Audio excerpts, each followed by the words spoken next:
Alright, this is Vegeta8259 again, and today is June 24th, 2010, and today is the day that Bandai is releasing their Master Grade Full Armor Gundam. So I figured I couldn't possibly have a more appropriate day to review my Master Grade Full Armor Gundam. Now, this is a conversion kit that I bought. I think you can see it in I Got a Package Today number 20, so go check that to see me unboxing it, I guess. And it uses the RX-78 One-Year War version as a base. And out of the box, you're going to get 2 Ziploc bags full of all the resin parts. You're going to get some color photos of the completed model kit in standing poses and then in some action poses, as well as some suggestions for alternate color schemes. And then you get a short little one-page front and back for the instructions and the parts count. And I have to say, this is a relatively simple conversion kit, and one of, if not the easiest conversion kit that I've ever had to do. So I would actually recommend this conversion kit for anybody that's wanting to start out with resin, because the parts were very well cast. I hardly had to do any cleanup at all. All I had to do was snip off some of the excess resin from the edges of the parts. There were no holes, no pitting, no flash. It was just a really easy, clean conversion kit, and it was a really enjoyable kit to build. I did end up with 3 pieces left over. These 2 parts, which connect the shoulder armor to the arm, I didn't use because I just used the plastic ones that came with the Master Grade RX-78. And these were the exact same thing, just resin copies, so I decided to skip those and just use the plastic ones. And then I also had this left over, and I'm not really sure why. It's almost the same. It's like they give us 2 different crotch pieces here. This one's slightly different, although I'm not really sure how it functions differently. Like if you replaced it with this one, the effect would be exactly the same. It's just shaped a little bit differently on the inside, so I'm not really sure why they give us 2 of them. So I didn't bother painting it or using it. Anyway, so of course with a resin kit, all of the resin parts are going to be in this light tan color, so you're going to have to paint the whole thing. The only parts that are going to be in color are the One-Year War Gundam. So you can get away with not painting the inner frame if you really wanted to. But obviously, as you see here, I went with the green and orange color scheme.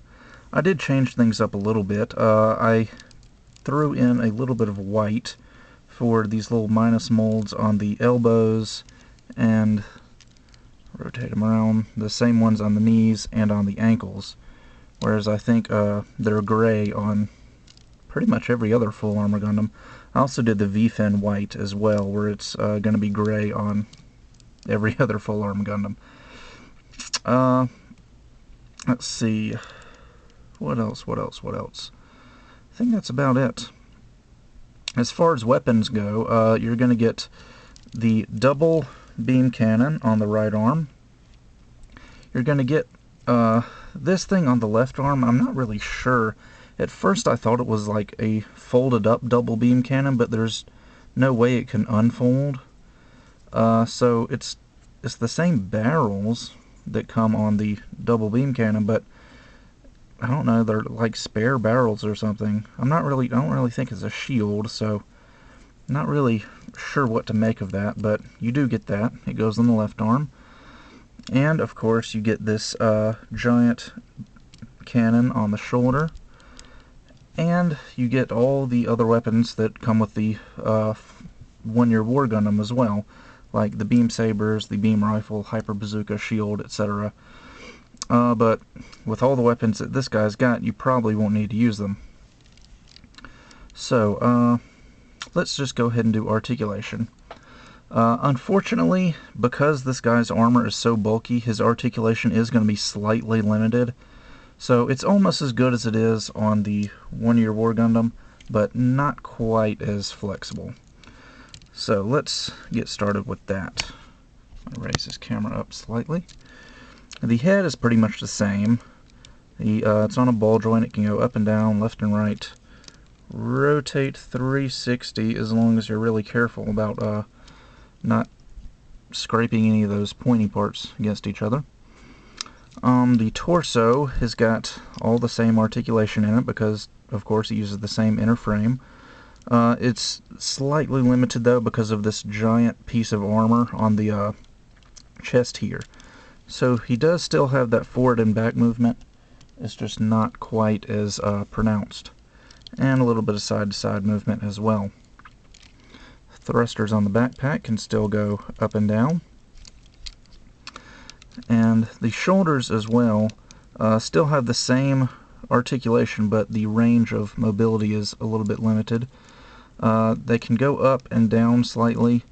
They can go forward and back a little bit. And I'm going to take this off. And of course they can go 360.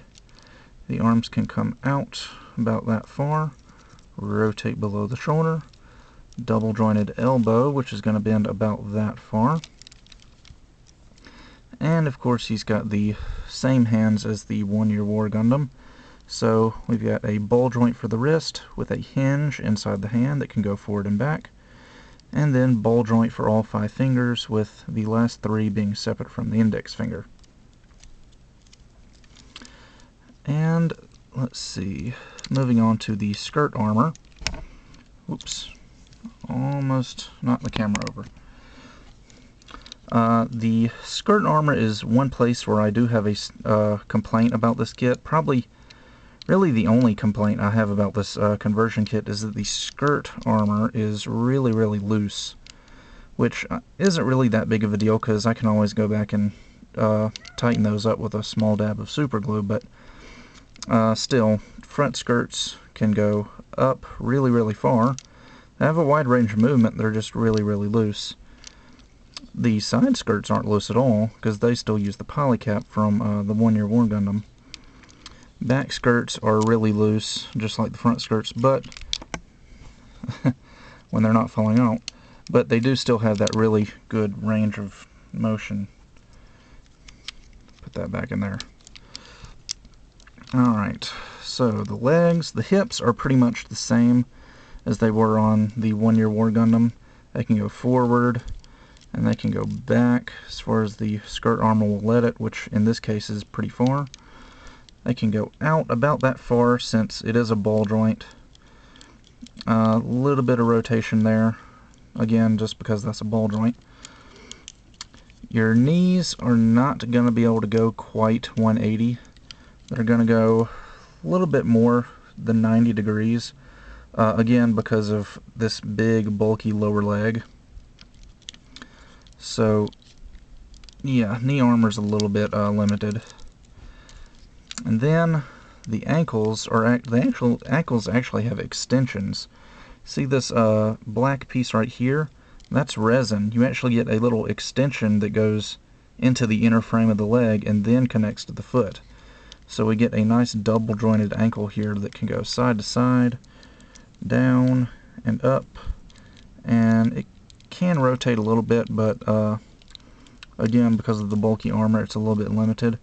But it's got really nice side to side movement, so you won't really have any problems getting this guy's feet to stay flat on the ground. Oh, and I forgot one thing. The cannon can go up and down.